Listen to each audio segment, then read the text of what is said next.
All right, welcome back to WMMA Scene Now with your host Chuck Stevenson, and welcome to episode number 56 of the WMMA Scene Report, our weekly. Well, I try to make it a weekly show. Sometimes it's bi-weekly, where we talk about everything going on within the women's divisions of mixed martial arts, latest fight results, news, announcements, upcoming fights, UFC rankings updates, all of it. I mean, we talk about everything on here.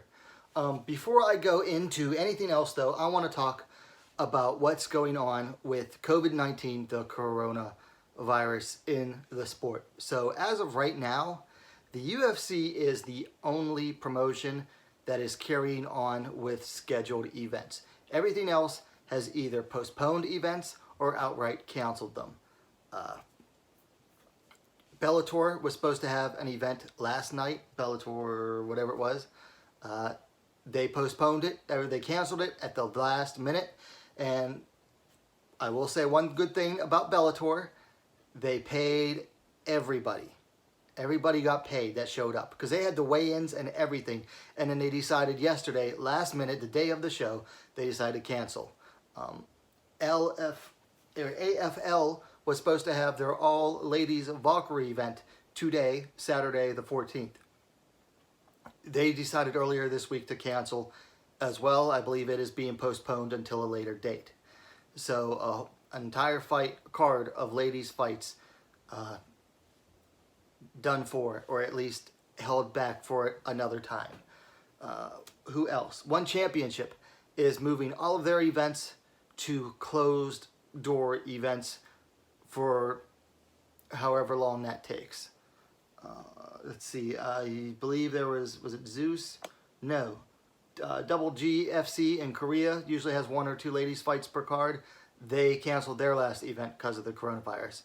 I believe Pancrase 313 was supposed to be this past weekend. It got moved back to next month. They're going to have, I believe they're going to have Pancrase 313 and 314 on the same day at the same venue. So almost everything is being either canceled or pushed back because of this, and I believe it is the right move. This thing is just super contagious.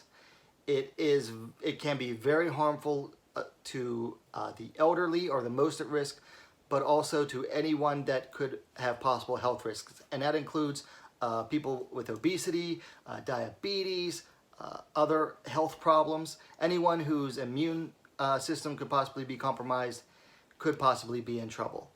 Myself, I work at a job that is not going to stop because of this, so I'll be going to work every day, but I share a home with my 80-year-old grandmother, so I gotta take extra precautions. I've been washing my hands and using hand sanitizer like crazy this week.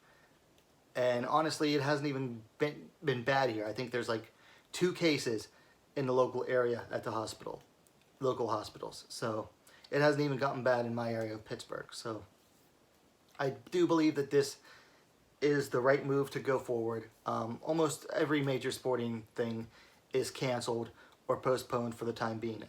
XFL football canceled the rest of their season. NBA is on a hiatus. NHL,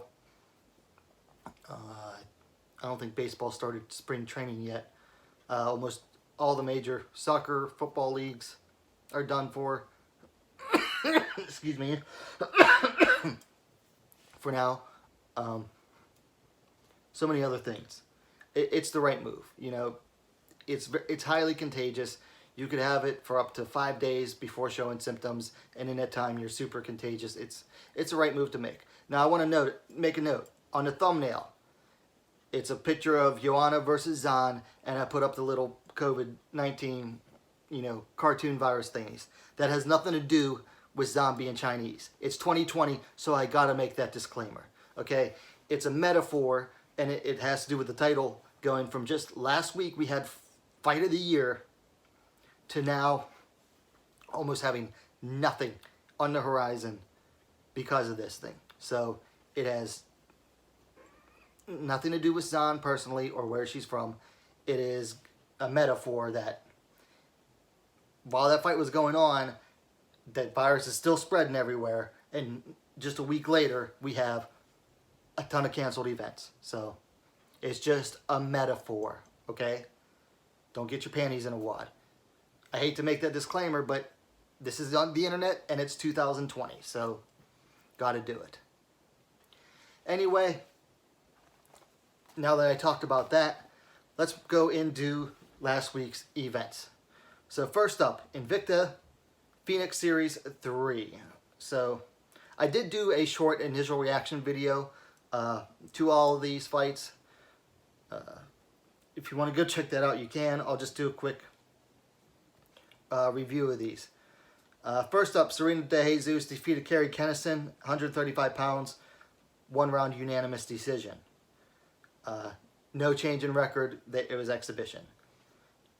Next up, also tournament bout, Taylor Guardado defeated Claire Guthrie via unanimous decision after a round. Guardado seems to have a lot of natural athleticism. She'll need to get her technical skills up to par, though.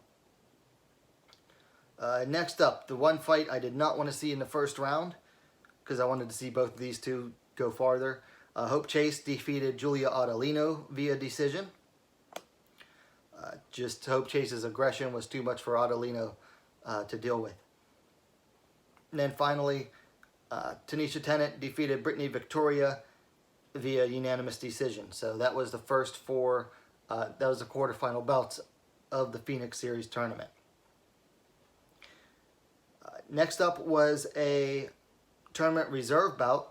Kelly Clayton defeated Florina Moeller via submission due to rear naked choke, 4 minutes 51 seconds of the first round. Only round, really. That fight was a bit of a slobber knocker. Man, Moeller has a chin on her. She was coming forward and eating punches and still coming forward.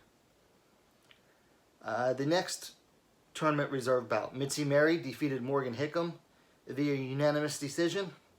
Don't really remember much about this fight, to be honest, or the next several fights.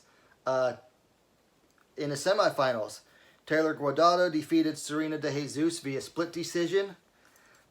To move on to the finals, personally, I thought De Jesus won that, but it could have gone either way.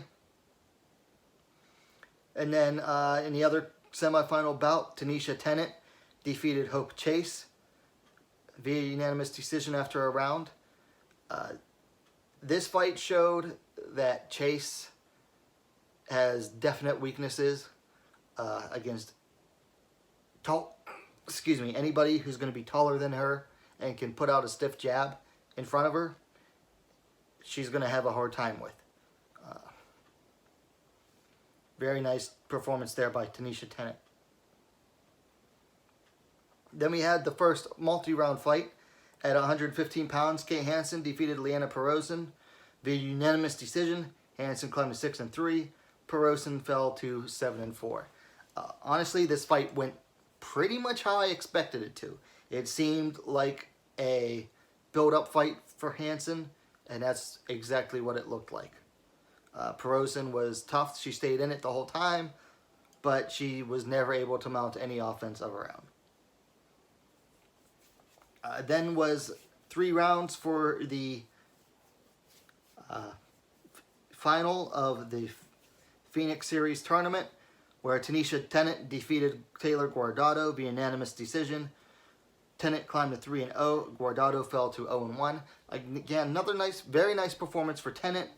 Guardado, her athleticism and natural ability just met its limits against Tanisha Tennant, who used skill to outwork her. And then finally in the main event, a 5-round bantamweight championship bout, Yulia Stoliarenko defeated Lisa Verzosa via split decision. Stoliarenko climbed to 9-3, where Verzosa fell to 5-1. This was one of the bloodiest fights I've seen in quite a while. Definitely one of the bloodiest fights in Invicta history. They've had some bloody fights before. This was up there with them. I mean, geez, Stoliarenko's nose kept bleeding like crazy, and Verzosa had that cut down the middle of her forehead from an elbow by Stoliarenko. And then she also had a cut under her left eye. I think that might have been from an elbow as well. But man, Verzosa was just bleeding like a stuck pig, honestly. And that's not to insult her. That's just what it reminded me of. Awesome fight. Super fun to watch. I've got to rewatch it again and do a review on it. I'm way behind on my reviews right now, but hopefully I'll get caught up because there aren't too many other fights happening lately. Alright, moving along. Also on Friday night at LFA 83, Haley Cowan defeated Brittany Cloudy by split decision. Cowan climbed to 5-1. Cloudy fell to 2-2. I haven't seen all of this, but from what I heard, it was a super close fight. Honestly, probably not a good look for Haley Cowan at her first fight at bantamweight, because Cloudy also followed her up to bantamweight, probably just for this fight too. And Cowan had a few more fights than Cloudy. So, and that's not to put down Brittany Cloudy. Brittany Cloudy's a decent fighter. Just, you know, this is supposed to be like Haley Cowan's coming out party at bantamweight, and she barely gets by it. So, back to the drawing board for her. Saturday morning, early Saturday morning, if you're in the U.S., Eternal MMA 52 featured a flyweight fight. Chelsea Hackett defeated Rhiannon Thompson via unanimous decision. Hackett climbed to 3-0. Thompson fell to 5-4. This fight was fun fight to watch. They stayed on the feet the majority of the time, exchanging strikes. They went to the ground when it was necessary. But man, this fight overall was just a very fun fight to watch. Hackett's one to watch out for in the future. I think she has to work on her ground game a little bit. She made some mistakes in there, but she's definitely one to watch out for in the future coming out of Australia. All right, moving along to UFC 248. So there was supposed to be a strawweight bout between Emily Whitmire and Polyana Viana. Whitmire fell ill after missing weight, so that fight got canceled. So move along to the co-main event. Weili Zhang defeated Joanna Jędrzejczyk via split decision. Zhang moved to 21-1. Jędrzejczyk fell to 16-4. Holy crap, was this fight good. I haven't even rewatched it yet because I'm still just absorbing everything I watched live. What an amazing fight. Can't say amazing enough about this fight. Early fight of the year contender. One of the best women's fights I've ever watched. Period. It has moved up into the top 5. I haven't quite decided where yet, but it is up there. Amazing fight. It could have gone either way. I don't see it as a robbery. I mean, how can you call a split decision a robbery? I don't at all. Just an amazing fight. Zhang, her strength and athleticism pulled her through, I believe. Both fighters looked amazing. It takes two high caliber fighters like this to facing each other to really pull out the best out of each other. I thought Jędrzejczyk pulled the best out of Zhang. That was the best that Zhang has ever looked in a fight. And I think it took someone like Zhang to really bring back the Joanna that we've been used to seeing and haven't seen as much of lately. She looked amazing too. I mean, just an amazing, incredible fight. Oh man, I can't wait. I'm probably going to watch this again tonight after the UFC. Probably watch it at least 2 more times before I can get to a review. I haven't done it yet because I haven't been able to dedicate the time to doing it properly. And this fight deserves a proper review. It was just such a great fight. I mean,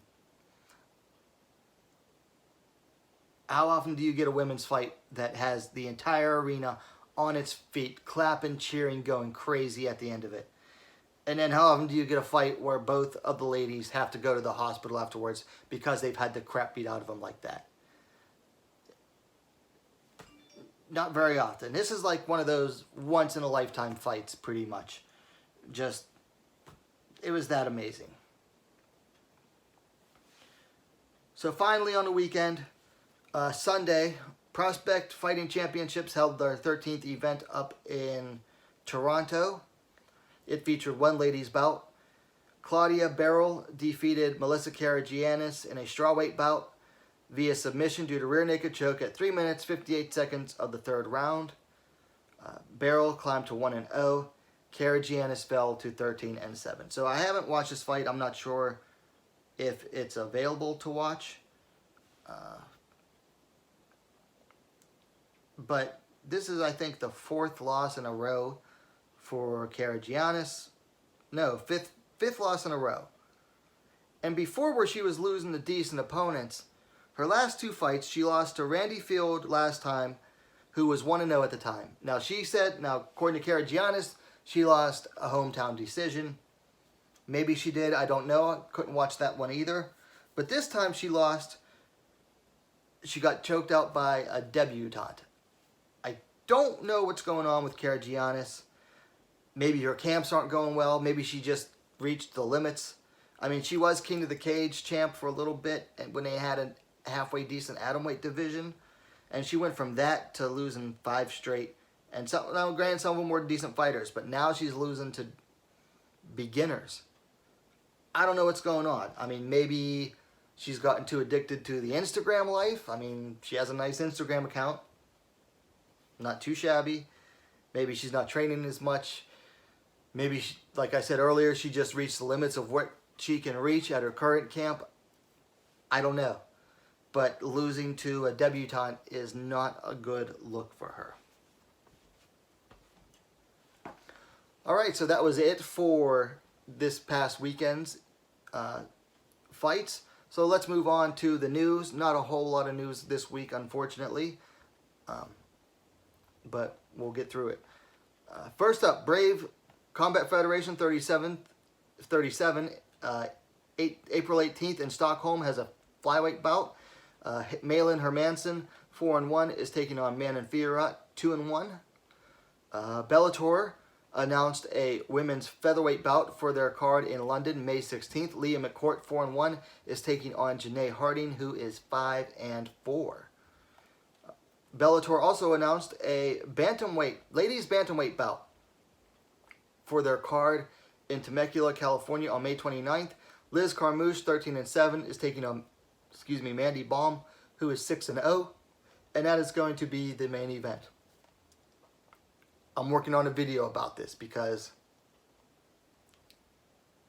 I don't understand Bellator's thinking behind making this a main event.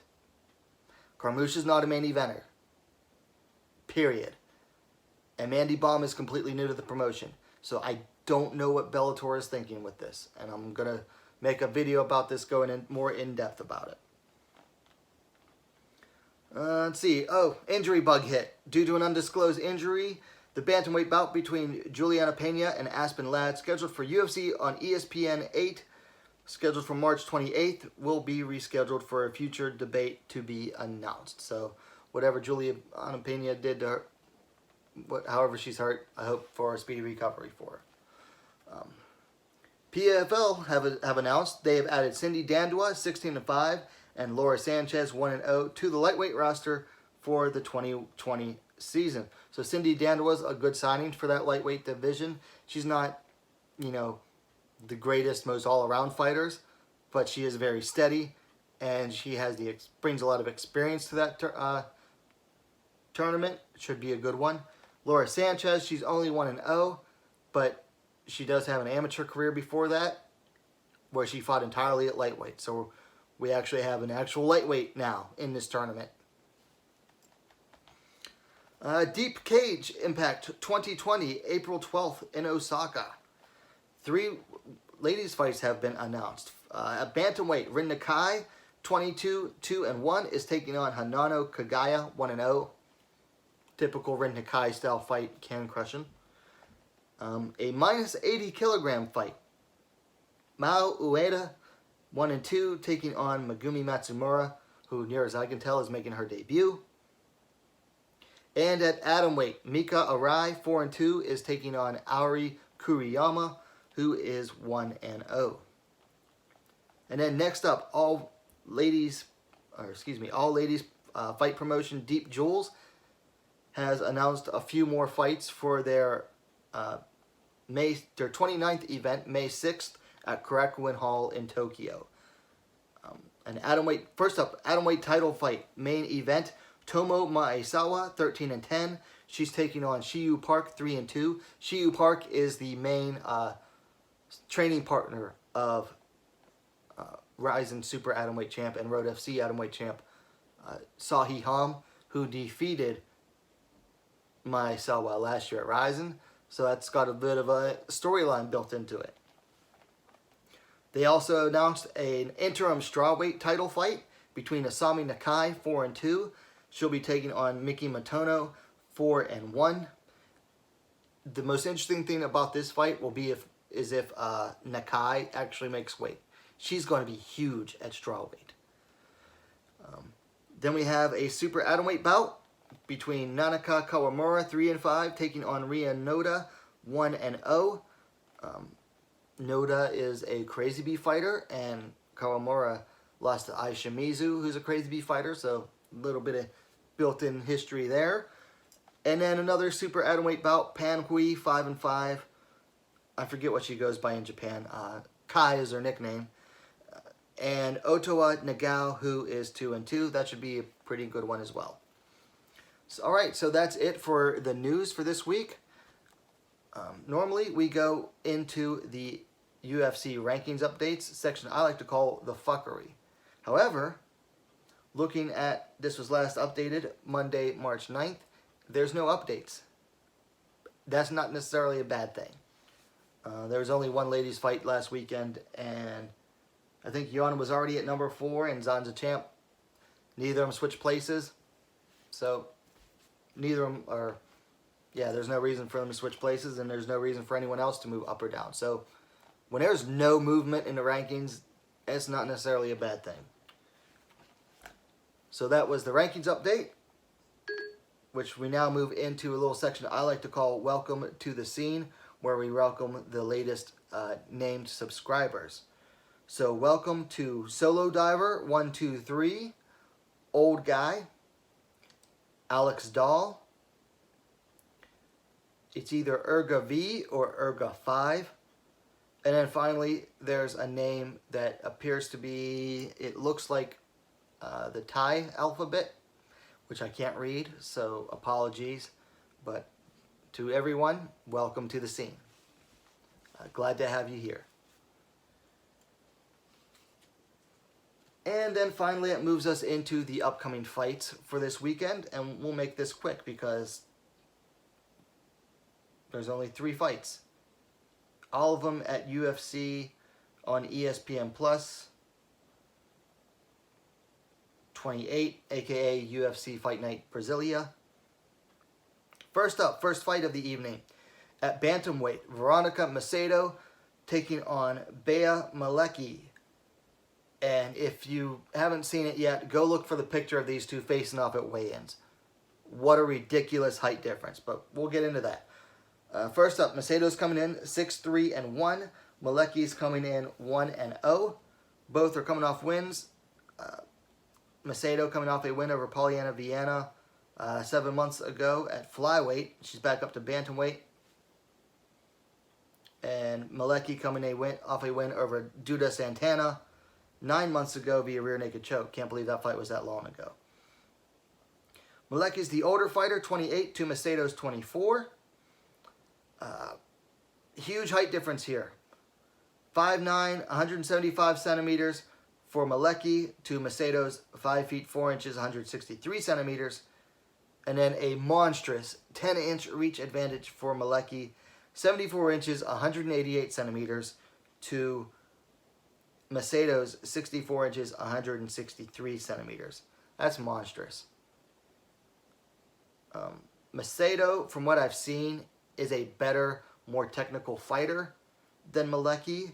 However, that height and reach difference is going to be hard to overcome. I think she can do it, so my pick is Macedo, who I hope can get her weight cuts under control. She had to cancel like 2 fights. First against Ariana Lipski. I believe that was scheduled for...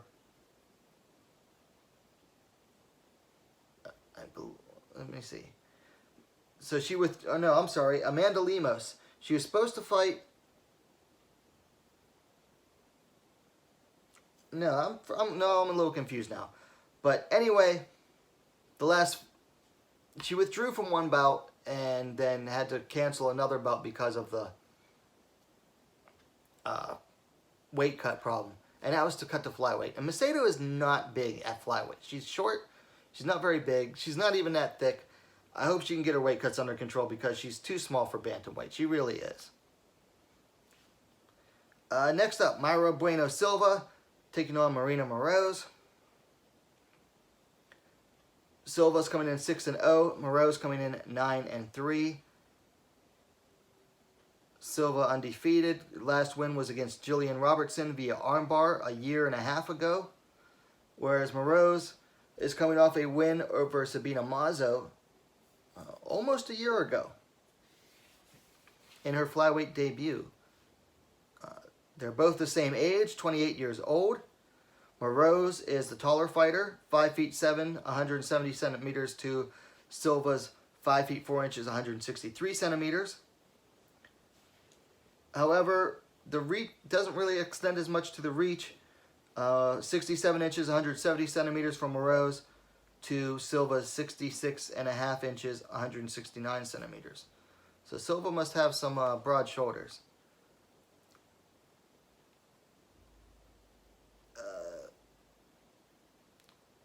So Silva's coming in. She's got a decent record. And she's beaten a bunch of unbeaten fighters or once beaten fighters. Robertson's a nice win, especially submitting Robertson. Moroz, though, it really impressed me in her fight against Sabina Mazo. She fought a different way than she had in any of her previous fights, really. Showed a lot of improvement. I think the move down the American top team has really helped her out, and I think she's a newer fighter at flyweight as well. If you follow her social media, she just looked drained all the time at flyweight, at strawweight, and now she looks a lot healthier, a lot better at flyweight. I'm going with Moroz because of the experience factor. And then finally, still on the prelims, Amanda Ribas, 8-1, taking on Randa Quiet Storm Marcos, 10-7-1. Let's see. Ribas is coming in on a 3-fight streak. Most recently taking a win over Mackenzie Dern. Marcos is coming off a win over Ashley Yoda via split decision. Over 4 months ago. Marcos is the older fighter, 34 years to 26. They're both the same height, 5'4", 163 centimeters tall. Marcos, however, has a reach advantage. Ribas has a reach advantage. 66 inches, 168 centimeters to 63.5 inches, 161 centimeters for Marcos. Okay, so here's the deal with this fight. This one is the toughest fight for me to pick. Ribas does look promising, but she's not exactly beaten the greatest of fighters. The one time she had to step up in competition was 4 years ago when she lost to Polyana Viana. Since then, she's only... Well, she joined the UFC and had to take some time off because she peed hot.